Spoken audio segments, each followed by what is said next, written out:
Welcome to Chapter 3 of the Secret Lore of the Shamans, the secret lore of the Lakota Shamans, that is. Only the Lakotas we're talking about here. Don't know much about those other shamans out there. A little bit. Things that I've read, but I don't know nearly as much about, say, the Siberian or Mongolian or Tibetans and what their practices are. I said previously that the Lakotas don't like the word shaman because it's not their word. They don't have that word. The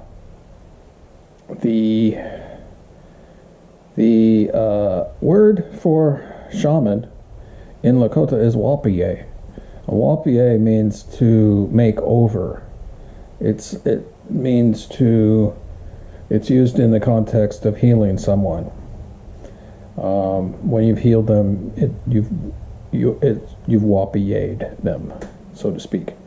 So the Lakota, I thought I would talk briefly about these Lakota words, these four various kinds of medicine healers. The Lakota, Dakota, and Nakota all have words for their medicine healers. The Lakota, Dakota, and Nakota are all different dialects of the Lakota language. It's called Siouan. The Lakota words have L's pronounced in the middle of the words, whereas the Dakotas would put D's in that same place. Other words, the words are the same. It's kind of interesting. For example, the word for song or singing is Olawan in Lakota, but in Dakota it's Odawan. Interesting. So anyway, the three dialects have different words for their medicine healers. Wapiye being the Lakota word for shaman. Amato wapiye is the Lakota word for a bear shaman. That is, someone who channels the bear or dreams the bear, walks as the bear for healing purposes. The Wachasha Wakan, it was the Wichasha Wakan is the Dakota word for a thunder shaman. The Wendkakta Wakan is the Nakota word for shaman. That would be a Wendkakta Wakan. That's Nakota word for shaman. The Wakan Wachesta is another word that the Nakotas use for the shaman. And the Nakotas, by the way, are the people that lived on the land where I was born. So I carry that ancestral grief energy in my soul because we took their land. They're also called the Assiniboine of central Montana, northern Montana. The Wichasha Wakan, as I mentioned previously, is the Lakota word for a holy man. The Wakan means holy, Wichasha means man, holy man. That is a medicine healer who calls in spirit helpers. And that is the definition of a shaman, traditionally in anthropology. The Yuwipi Wichasha is a Lakota healer. He's a kind of a Wichasha Wakan. He is also called a Wakan Yan, which is a Lakota for the high shaman or a Yuwipi man. Yuwipi is a special healing ceremony that the Lakotas do, where the Yuwipi man who has been given the training and the knowledge, he has himself wrapped up in a robe or a blanket and then tied Houdini-like. And then all the lights go out in this ceremonial setting, and the spirits are called in to heal someone who's present, usually, of some kind of malady. That person, the client, has asked the Weepy Man to heal him, and this is how he does it. He's laid out on the floor, all tied up, with this blanket over his head, and his hands tied behind his back and whatnot. And then in the dark, the spirits release him, and when the lights come back up, he's standing there unscathed and out of, bondage. And then later on, during the second part of the ceremony, or the concluding part of the ceremony, there's a pipe ceremony where the pipe gets passed around. That was the very first ceremony that I ever was involved with, almost 30 years ago. Awapie Wachasha is the Lakota word for when a sorcerer helps to heal a patient, where they are taking on a patient and trying to do some good. That's Awapie Wachasha. Now, a Wakang Wachasha, that is Lakota for when a sorcerer attempts to hurt a patient or tries to harm a victim. That is a Wakang Wachasha, a sorcerer. Another word for a Lakota dark shaman or a dark sorcerer is the Wachasha Hamunga, or the Wichamunga. And lastly, the Pajuta Wachasha. The Pajuta Wachasha literally is translated medicine man. And that is exclusively a medicine healer who doesn't call in spirit helpers. He's not a shaman. He's a plant healer. He heals with plant medicines, or she, a medicine person. So that is the Lakota, Dakota, Nakota words for shaman. And you can see how it's complicated.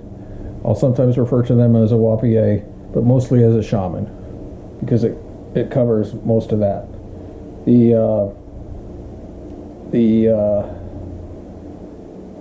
I have a note here briefly about I said a bear dreamer. A bear shaman is a Mato Wapie, Mato being bear. I said that, when they are healing, they will channel the bear, or they will dream the bear. They become the bear.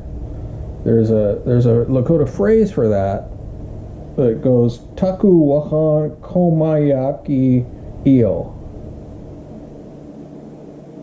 Yeah, let's do that again. Taku Wakan Komayaki Lo. That means something sacred wears me. The bear wears the person. The person doesn't wear the bear. The bear spirit takes over the person and wears them. And that's when they are able to do their healing. I talked briefly in the last episode about the calling spirit song, I think. Well, what we were talking about is the four directions, the source of the original four directions, and how the West became exalted. The West was honored. And I said that there are various examples for how that honoring it takes place. One of the ways is when they call in the spirits. The first ones they start with is the West. They load pipes facing the West. The Inipi faces the West. The Sweat Lodge faces the West. That is the Sweat Lodge door. There are various ways that the West is honored, and that that little detail is sometimes missing in the practices of people, well-meaning people who are on the red road, but they haven't received all the teachings or the experience. The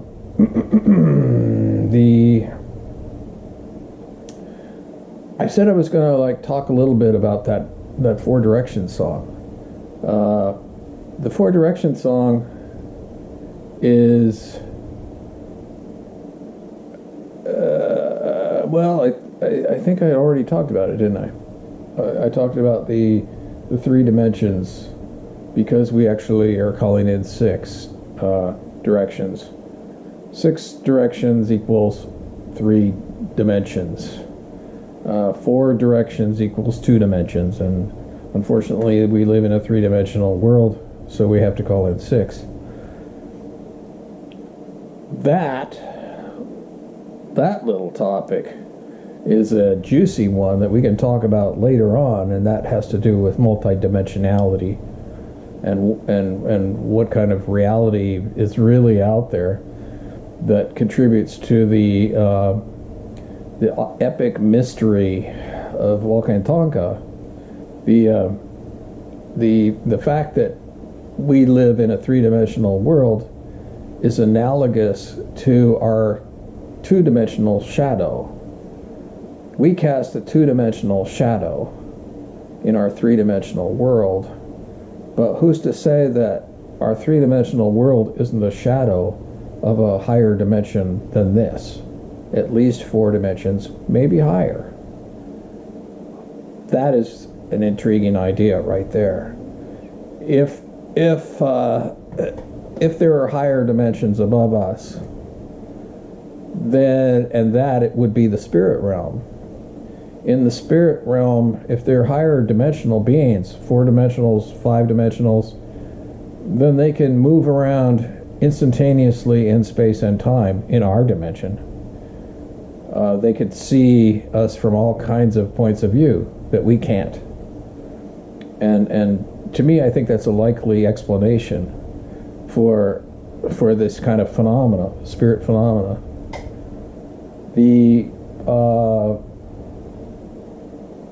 I wanted to talk a little bit about how the medicine men, the Pajuta Wachasha and women, how they get their plants.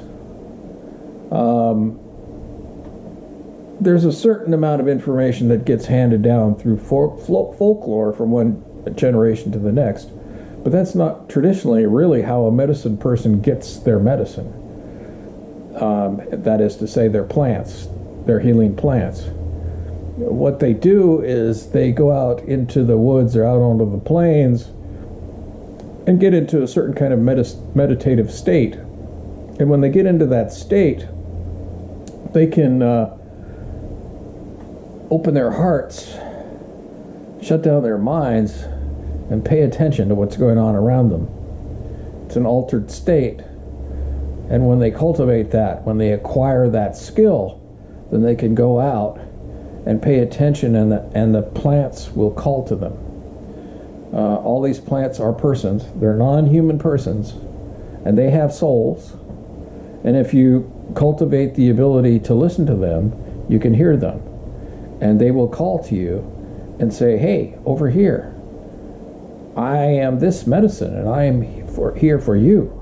I am going to give myself to you so that you can heal people with these kinds of maladies. So that's traditionally, that's the lore of how the true Pajuta Wachasha gets their medicine. Now, there aren't strict boundaries. This isn't all to say that a Pajuta Wachasha,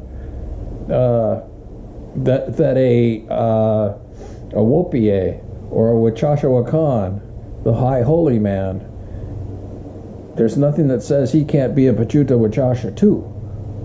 He can work with plants if he has that skill, if he has that calling.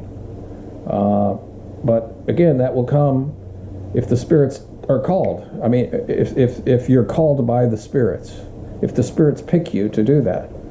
It doesn't work the other way around, though. A Pachuta Wachasha, a medicine plant worker, is not a high shaman who calls in spirits. You know, or does spirit traveling in order to help heal a patient, or works with Sichun to try to heal that patient. There's a hierarchy. But I wanted to, so I was explaining that the Pachuta Wachasha, he goes out into the plains and the plants come to him. That's very similar. A friend of mine was telling me a story the day before last about, and this is the way that spirit sometimes talks, to me anyway. I got the idea, or spirit told me that I should talk about this topic by that coming up in our conversation, where this person was explaining how they find four-leaf clovers. And I have never been successful at finding four-leaf clovers. As a very young child, my mother did it. I remember my mother trying to show my sister and me how to gather up or find four-leaf clovers. I may have found them at that time, but I lost that ability as I got older. I've tried since, and I can't do it. I have not been able to find four-leaf clovers. And I think it's a matter of finding this meditative state, and I haven't been able to, concentrate on that area. That's on my to-do list.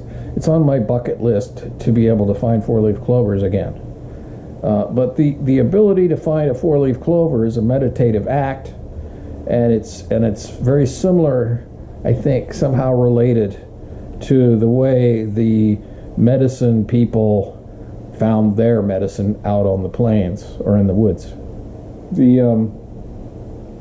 other thing I want to talk about a little bit was we were talking about the Stone Nation, the Inya Oyate. Oyate means nation. Inyan was the stone people. So the Inya Oyate is the Stone Nation. And there's something called power stones that the Lakota worked with. The Lakota word for that is wotai, a wotai stone. And in particular, Ed McGaw, who was known as Eagle Man, talks about it in some of his books. He's no longer with us. He passed away a couple of years ago. I was fortunate enough to do some email texting with him before he passed, but right at the end, I just barely made it. I had hoped that I could meet him and go out to when I went out to Pine Ridge or South Dakota, but he had passed away before I got a chance to meet him. Such is my luck on these things sometimes.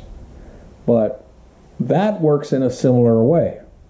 You cultivate the ability to shut off your monkey mind, open your heart, open that third eye, go out into a stream bed or on a walk and kind of scan the area, and a particular stone will reach out and call to you. That's a power stone wanting to be yours, and it will be very evident to you. And so you reach down and you pick it up, and it usually be a round, smooth stone, white, translucent perhaps. And then from then on, you take it home, you carry it on you at all times, you consecrate it by smudging it up good, and then you wrap it in some red felt, maybe put in some cedar or sage in there with it. In that bundle, you're making a medicine bundle, and essentially that's a wasichu. And this medicine bundle can be carried around your neck. You make a little leather pouch with a cord on it and carry that around your neck, and that's your own personal medicine. Very powerful piece of personal medicine, a wotai stone. So that is chapter 3 I zipped over a couple of topics there, and I'll review where we're at and see what we're going to talk about with Chapter 4 tomorrow. That would be Aho, Mitakuyasun.